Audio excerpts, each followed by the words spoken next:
possession. Donc chacun amène chez l'autre. Mais ici, moi, je dis 200, 200.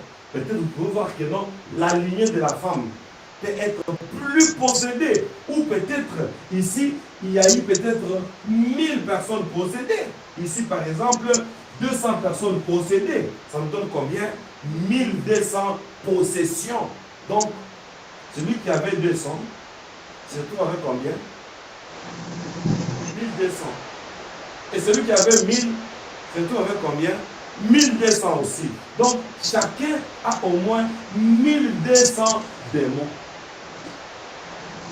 Et quand je dis démons, c'est-à-dire 1200 énergies négatives. Alors, comme ce sont des énergies négatives, chacun de deux personnes peut se retrouver à cause de la souche de chacun avec 1200 esprits. Mais supposons, ce n'est qu'un exemple. Je me retrouve avec 1200 esprits à cause de ma partenaire. Ma partenaire se retrouve avec 1200 esprits à cause de moi. Nous deux, nous avons 1200 esprits. Supposons que maintenant, moi aussi, je vais ailleurs.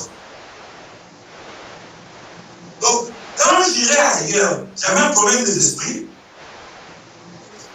Non. Déjà, je vais me faire une union.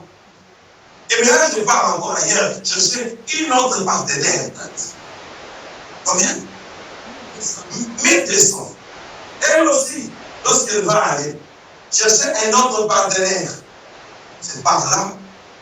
La Bible dit, fuyez l'impudicité. Donc ce n'est pas pour rien.